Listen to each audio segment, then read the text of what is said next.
Right. So we got Kid Amnesia. The entire thing is 34 songs, 2 hour and 5 minutes long. But the reason why is because they combined it's 2 albums. You have Kid A and Amnesiac, which came out in the year 2000 and 2001 respectively, and then a third disc which has all of these unreleased B-sides and different versions of songs that they've never released until this, coming up on the 20th anniversary of Amnesiac. And it's really cool to hear different versions of songs that I've been listening to my entire life, versions of songs I've never heard of, and songs that we've heard of in concerts and other things here or there, little snippets of, but never gotten full releases of, or how they're supposed to be actually done, actually released. So as somebody as we are promptly named Audioface, you can figure out that's a play on words of Radiohead. You can understand why we were really excited for this, and I'm wearing my like spinning plate shirt right here, so you know. Wait, stand up again for the audience so I can get you on the one shot. Yeah, there we go. Just feels like spinning plates for those who are seeing. Nice.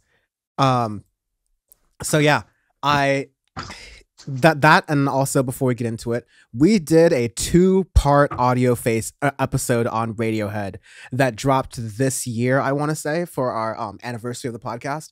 So definitely make sure you check that out wherever you get podcasts, so you can listen to everything, because we do a proper review of Kid A and Amnesiac, because we're not really going to talk about those parts of the album here. No. There's no need to. It's been out for damn near 20 years, and we literally talked about it in that episode. So we encourage you to check it out there. That will be in part 1. But yeah, that being said, you do get this. I'm just echoing everything you said here. It's really interesting to see these a time capsule, a moment where you're getting these bits and pieces of work that are now finished 20 years later, but they very much feel like moments of Radiohead's era from Kid A and Amnesiac. And it was a very distinct era, because Radiohead, more than most bands, is very distinct with their eras in making music. They all sound incredibly different. They have a Radiohead sort of style to them, but these all sound very specifically like that turn of the 2000s Radiohead. And like a lot of critics have said, that's the era that really kind of made the band not just transcend into something, but greater. It's their legacy. It's their legacy era, essentially. Yes. Radiohead was a very popular band before then, but they had identity issues with who they were, and that fame was starting to wane, as it always does when you're that kind of band. And so Kid A and Amnesiac from that era really changed things around, and more in the bonus episode for that. Exactly, and it prompted them to their legendary status that they are today. But now, actually getting into the music of this, you start the third disc, promptly titled of Like Spinning Us, but the Why Us version. And it's very cool because you get the Amnesiac version of Like Spinning Plates, which Bam, shout out Bam from We Made It Podcast. This is him and I's favorite joke of we love the Amnesiac's version of Spinning Plates because it's so weird, and like you have the electronic one, and we always like to play that in the middle of random DJ sets just to watch the floor clear and people be like, what in the flying fuck is this? And him and I just wailing about this track. But the cool part of the YS version is it combines the piano you get in the live versions and other versions along with the studio version that you hear in Amnesiac. And you have an extra verse too of YS, Why Not Someone Else, and stuff. And it's very haunting. I think Tom originally wrote the track in the early 90s or in 94, 95 of the Rwanda genocide. And it's now just prompted into pretty much any war that happens, more or less, of Western powers and stuff. And he will play it in concerts and say, I remember there was one in 2003, he said, before he played Like Spinning Plates, he goes, oh yeah, this goes out to all of our glorious leaders who are bombing tens of thousands of civilians, and I hope that they can go to sleep with that. And then he plays Like Spinning Plates, and it still holds up today because shit never changes. It's a very good version, though. It's really cool.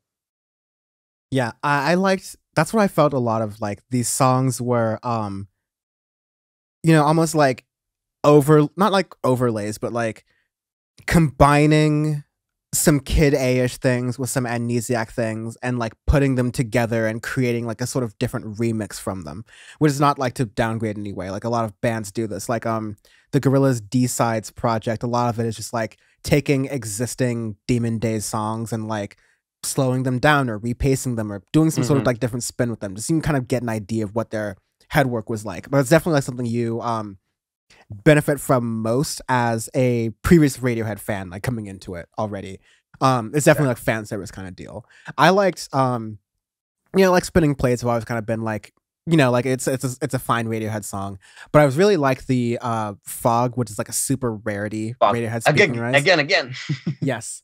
I liked how it sounded kind of like some of the live sessions from King of Limbs, where it's a little bit stripped back, but it's mostly kind of Tom at the piano singing very softly because he's at that point in his voice specifically where you're kind of only getting the soft stuff. And yeah, I think it just goes really nicely together. And I think one really nice thing about disc 3 of these like editions is that more or less they kind of fit into the 2021 trope of having short songs. And so you can actually kind of throw these things in there as like, oh yeah, this is a short little indie track from a band I heard recently, and fool all your Zoomer friends to listen to the 2000s Radiohead. Throw him Fog again and get him into listening Comlag 2 + 2 = 5, the greatest B-side record ever to be done by Jesus Christ themselves. Anyways, a cool thing too with the disc 3 is you get Untitled version 1 in between Spinning Plates and Fog, Untitled version 2, Untitled version 3. And with these is you can literally hear the sounds that they created to coincide with the tracks. So you can hear the little bits of electronic messing around with that actually were being able to put into tracks. So I love that as someone who's like an audio nerd or whatnot that loves to hear that, something that's deconstructed, because now I can get little bits of it. Like example, Untitled version 1, you have this little chime beat that you hear in Polk Revolving Doors, but you can barely hear it because Polk Revolving Doors is like crazy and there's a lot of shit going on in that track. But with there, you can actually get that level deconstructed part of that, and you get that too in like Entitled version 2. You get to hear it's like part of like where Morning Bell is, and Pyramid Sun, and some other parts of the little blurps and stuff. And Untitled 3 later down the track, it's cool because you hear the harps of Motion Picture soundtrack of on Kid A, and you get this beautiful thing. I didn't even realize that they have it on the Martineau in that track going in the background. And then I went back to listening to Motion Picture soundtrack on Kid A, and I was like, wow, I actually didn't realize that the whole time listening to it. There is an on Martineau a little bit of the back, and you can hear that little part in there. It's just very hard to hear because there's a lot of other stuff going on in the track as well. But again, it's something that as fan service and as somebody who's listened to Kid A million times, it's really cool to hear that. But then now I don't have to go into the rest of the titles, but now the 2 full tracks that were completely finished and they never released. First one's If You Say the Word, which we reviewed as our single. Absolutely like classic Kid A era Radiohead. Beautiful, gorgeous, love the guitar, drum is really good. Love the way that Tom does the vocals and the way they put the reverb on it, and you can hear it kind of wrap around your head as well. Really, really good track. And again, has on Martineau too. Fun. You really get to hear it at the end. Yes, you're saying that was the first one. What's the second? And the second is Follow Me Around, which I have been waiting for them to release this on since I can remember. They have played, Tom York has played at concerts, Tom and Johnny have played it for concerts, Atoms for Peace have played it for concerts. Radiohead have like done it as like warm dress rehearsals, but they've never actually really played it much, and they've never released it until now. Finally, they do it. They have a fun music video of a drone flying through to coincide with it too. But it's interesting because it's a completely acoustic track. I was not expecting that, because the version I heard with Tom and Johnny, they have like a drum machine going on. Other like Atoms for Peace, you have like the 15 drummers that they have with Atoms for Peace going on it too. So it's cool to hear originally it's done this way. And then also the vocals are really choppy, and they have like string reverb on it and to mess with it, and you can hear that as well. So it's pretty cool to hear that. Yeah, I was gonna say like it sounds even a little OK Computer-ish to me. Yeah, it was made, because it was acoustic. written in OK Computer. Yeah, that makes more sense. Yeah, I think like you could take a lot of like Radiohead songs from that era and make them acoustic, and they sound more like OK Computer, just because the OK Computer I felt like was that kind of last hurrah for Radiohead as like a truly rock band and kind of limited as that. So I think of a lot of like the guitar acoustic things is there, and then everything afterwards is guitar is a supplemental instrument to all the other weird computer things that we're doing with sound. But yeah, I thought it was a really, again, like it's sort of hard to really speak to the usual things we talk to in Audioface with albums like cohesion and structure and then a track of, I mean, a disc of bonus tracks. Like it's just not going to make sense for this. But nevertheless, I am loving everything that is like on here. And you have the cursed track. That is Poke Pole, the True Love Waits version. Might be the weirdest, absolute strangest Radiohead track I've ever listened to in my entire life. Hands down. Poke Pole, Revolving Doors is already a weird ass track as is on Amnesia. I love it. I remember walking home from school before and my dad listening to it full blast in the garage, and like as a kid, I'm like, what the fuck is this? And he's just over there chilling, blessing Poke Pole Revolving Doors like this on the computer. I was like, I'm with it. But they put True Love Waits, like this whole breakup song, into it with the vocals all messed up too, so it makes Tom York even sound way more on antidepressants, so he's like 30 times more depressed than he already is, on top of the Pole Revolving Doors beat. It's so weird. Basically, this is your chance to listen to Radiohead Chopped and Screwed. Literally, yeah, it is hilarious. Like, I remember the first time was I stayed up late when they released it.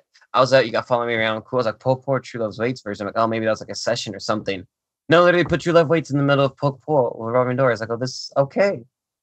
Thank you for not making this into an album. It's the song I'm gonna say. I don't know if I don't like it, which is rare for me to say. It's just odd, super odd. But the Poke Pole beat goes hard though. Yeah, it always will. And stands the test of time pretty much. Like, already talked about Untitled 2.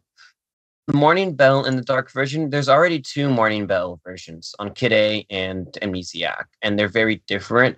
This one is more of the Amnesiac version of Morning Bell, where you can kind of hear the chimes and stuff in the background and the really like sad horns is what I would call them, more or less. It's very haunting, almost like Halloweenish vibes within there. But again, it's cool to hear how many times they recorded like Morning Bell and the way they wanted to actually make it into a track. Again, with Fog, they did like 4 different versions of Fog. So it's cool to hear different ideas that they've had and be like, oh, this didn't stick, but this is a version that we did, but we didn't necessarily like, or maybe it wouldn't have fit, but here it is. Cool to hear that. Yeah, it's always interesting to imagine what could have been if like they decided to stick with a different train of thoughts of a train of ideas with a song, and it totally just changes the whole like mix of it. It could have been, it almost just changes, especially with a band like Radiohead. It sort of changes the genre of how the song could have been. Exactly. Yeah. 100%. Because yeah, you could go like Morning Bell, Kid A is almost like a normal-ish rock song with like a muted electronic keyboard and pretty fast drums. And Amnesiac, it's this totally different thing. In this version, you can kind of hear that idea of transitioning into the other version of Morning Bell too. Then within the last 4 tracks of it, you get all of these ambient sounds of the layering that they did to create sounds, to create the tracks, I should say. Example, Pyramid Song in Amnesiac. You have Pyramid Strings, which is the string arrangement that Johnny wrote for Pyramid Song, and you can hear him bowing the guitar, which he does live. We have watched that song live in Berkeley together with Johnny bowing the guitar, and it's really cool to hear that. But this is where you actually get to hear it in there, because in the normal recorded track, it's very hard to listen to it. And you can tell the way that they put that on top of Tom's vocals with the piano. It's really cool. Next one after that, you have Alternating Fast Track, which is shit. What song is this on Amnesia? I can't think of it. But anyways, I think maybe Dollars and Cents or something on Amnesiac. But it's cool to hear like the way, like it's the first half of it is like a really fast rock track, and then it gets into the harp, going into it to Entitled 3, which then I already talked about too. Again, you can hear like the layers and how they wrote everything and layered it on top of it, which is very difficult to do. And the last one that they have is How to Disappear into Strains, which is the deconstructed strains of How to Disappear Completely. But what they scrapped from How to Disappear Completely, the track, was the On Martineau intro. So in the live versions that they play, Johnny usually does like a minute and a half, minute long On Martineau layering that he does. He loops it, and that goes throughout the whole track. And I always wondered if he just wrote it, just to do it for live shows or something, just to kind of make it different. No, that's how they originally had written the song. I was reading up on it, and Johnny tweeted a picture of his handwritten notes of How to Disappear and the string arrangement that he did, and his handwritten sheet music on there. And he said that originally it was supposed to be that, but they said that it didn't fit in Kid A because the issue of how they wanted to put How to Disappear, they wanted to put How to Disappear after the national anthem. And they said if they had that little extra on Martineau interlude, he said it would have thrown it off because of how fast-paced the national anthem is. So they had to cut that part as much as Johnny really wanted to keep it. So these are the string arrangements and how it's originally supposed to sound, which I literally was in tears when I heard this, because I've never heard that part, and I never knew that they actually wrote it for Kid A. And I think it would have changed the album a bit too if they had actually put that part. And then once the strings come in, that's where the song normally starts with Kid A, and you get the guitar and everything. And it's haunting, it's beautiful, it's gorgeous, it's a very emotional track. Yeah. Even the way that it sort of like ends, with like the strings being the center of the instrument. I mean, the center of with the strings being the central instrument of the song, it really evokes this strong emotional element to it that Radiohead's really just able to do and deliver in a lot of ways. And yeah, the way you're saying how the songs get deconstructed and rethought of and like really meticulously crafted, like you're looking at the guts of how really smart people make albums and make music like this. We encourage other artists to take notes of being how thoughtful you are in this, because we've been doing this podcast long enough and many artists are not being this thoughtful. Many are, and we do appreciate them, and we call out when we see it, and it's very clear as we have. We do. But a lot aren't, and this is just sort of like the playbook and the example to do it. I think that's good. Exactly. Do you want to give this an arbitrary scale ranking? I mean, no, you don't have to do an arbitrary scale. Also, they don't. Kristen Cinema's donor list don't deserve Radiohead. Damn it.